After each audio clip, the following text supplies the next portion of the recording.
Our main hardware that drives the sound system for the sanctuary is in this closet in an equipment rack. Yeah. And I'm going to show you kind of what all of that is and where the extra things are stored. We keep the microphones locked up in here when we're not using them. So they don't get stolen. And then, once you're issued a key, it's mostly the people that have been on the team for quite a while have a key. Yep. But once you're issued a key, your key will fit this door. Okay. Gosh, it's dark in here, Robert. It'll be fine. Let's just start right here. We've got speaker cables like the ones I just showed you. I'll work over the top of you. Get in front. Okay. We got extra speaker cables just like the one I showed you connected to those stage monitors. And those are the only speaker cables we have. Now you look at this one right here, that's the same looking kind of connector as those speaker cables, right? Yeah.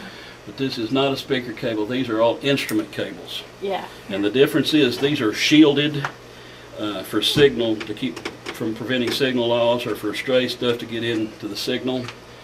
And they're not as heavy gauge. The speaker cables have to be a heavier gauge wire to carry the power.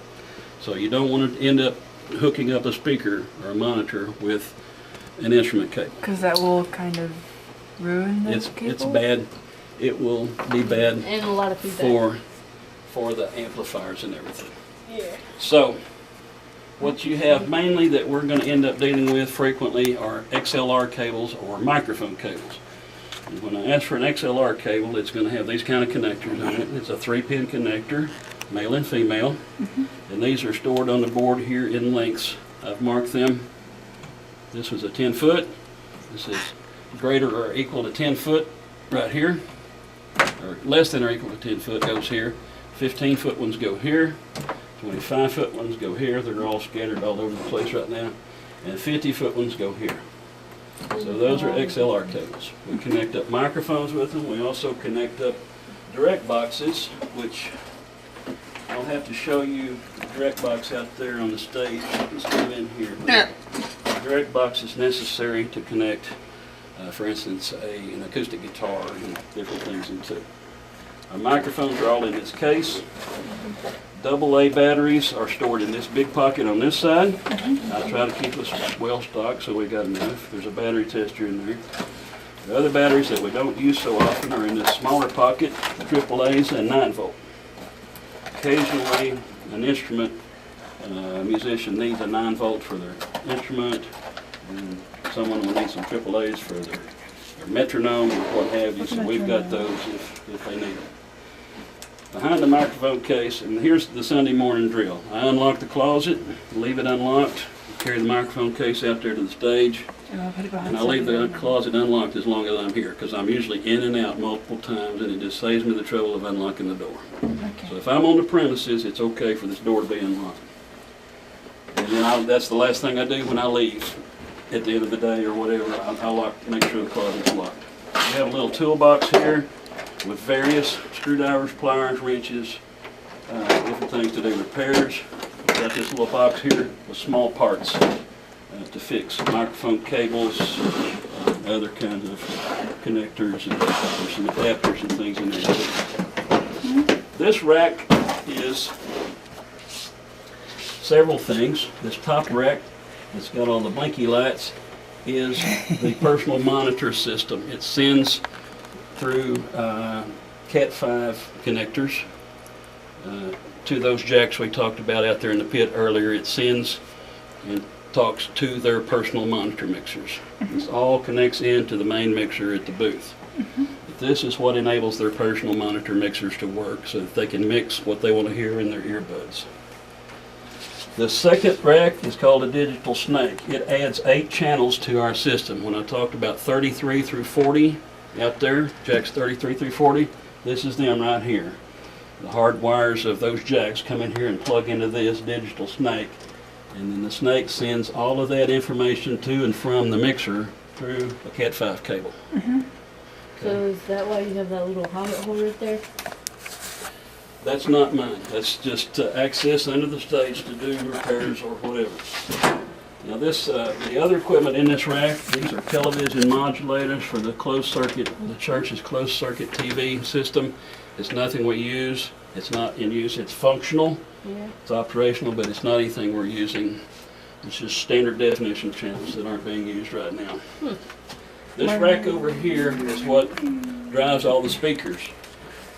When the system's turned on up there, it remotely sends power to this, and this all lights up.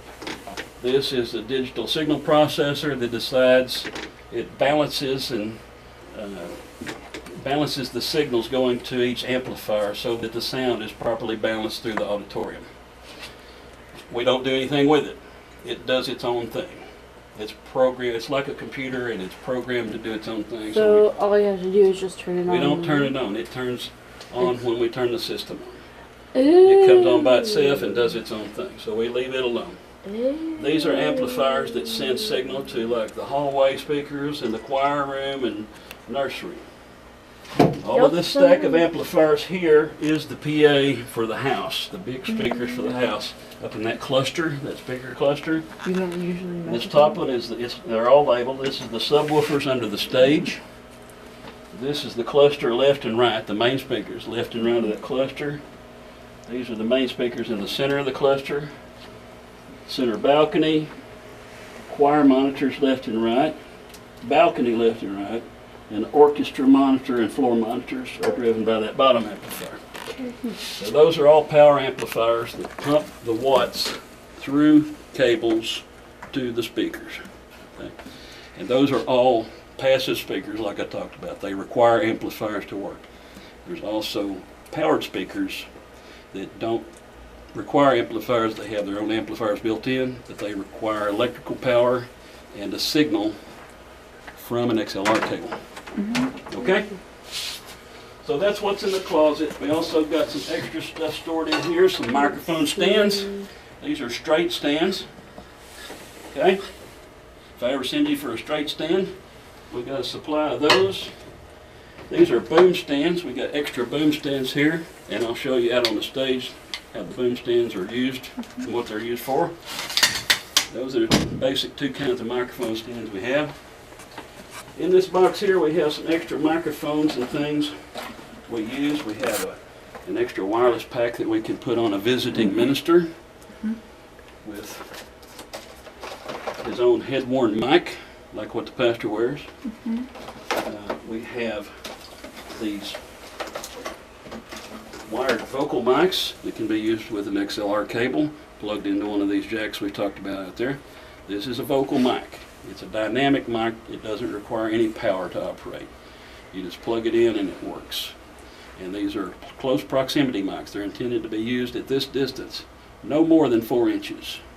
If you see people singing this at this distance or in pairs of people singing into a single mic like this, they're doing it wrong because you lose quality and amplitude when you get away from the mic. They need to be, really frankly, I park it on my chin so that I maintain the distance. Microphones, vocal microphones, they pick up in a cardioid pattern, and I thought this one doesn't have a label on it. I'll show you one with a label later.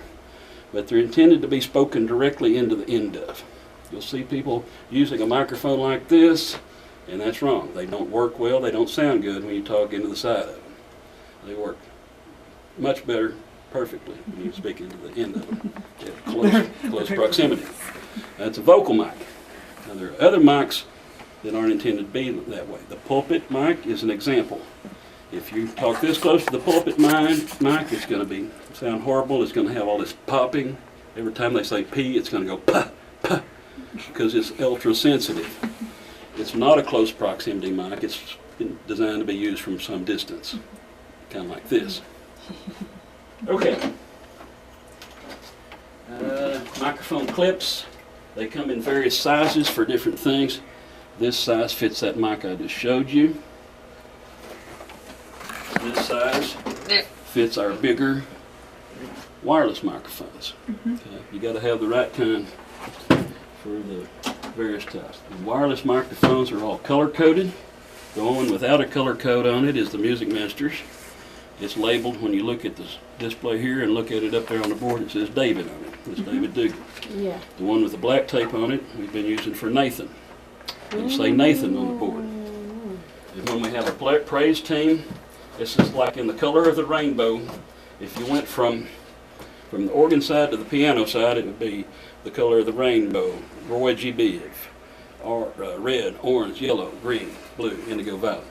But it goes the opposite direction. So purple is nearest the piano. Blue is next. Green is next.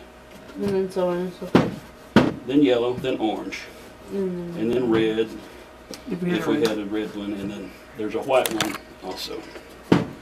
So that's how they're arranged on the mixer up there, so you can keep straight in your mind who has which microphone and which one to adjust. So, yeah. And most of the time the colored ones go to the praise team. Yeah, right. That's mostly what we use those for as praise tape. This is gaffer's tape. It's designed not to leave a sticky residue on things whenever you tape something down. We use this to tape, we rig up something temporarily. For instance, Sunday morning we're going to have a microphone set up for the trumpet to play the offertory. And I might tape some wire down up there close to that handrail and leave some slack so that when it comes time to the offertory they can slide that microphone back there near him and pick up the trumpet. Not that the trumpet needs amplifying, but if we don't have a microphone there, you won't hear it at all in the studio. Hey, what's the rule of thumb on camera 4? Head to knees For the or pastor, head to waist? head to knees as a general rule. You No, know, we need one or the other. well, Because he's going to use camera 2. We're going to stop this. We won't, because camera 4 goes on the screen. mhm. So we want head to knees on screen or head to waist on screen. Head to waist is what, or head to knees is what I've been told. Okay, that's what I thought. Yeah. Okay, that's Head to knees is what I was told before. okay, that's what I So, thought. Head, shoulders, knees and toes, knees and toes, knees and toes. questions Something like about that. this closet? Normally, we don't have to do anything in here except get microphones out and get cables if we need it. Okay? Okay. Sunday morning routine, I come get the So- microphones and take them out. VBS, still get everything ready and all that when it comes to VBS. If there's and stuff like that. VBS, it's a whole different thing. You know the production notes we have on Sunday morning to hand out to all of you, I'll make separate production notes for VBS, but it's much simpler and it's not so involved because we don't have multiple instruments and multiple vocalists and choir and all those things.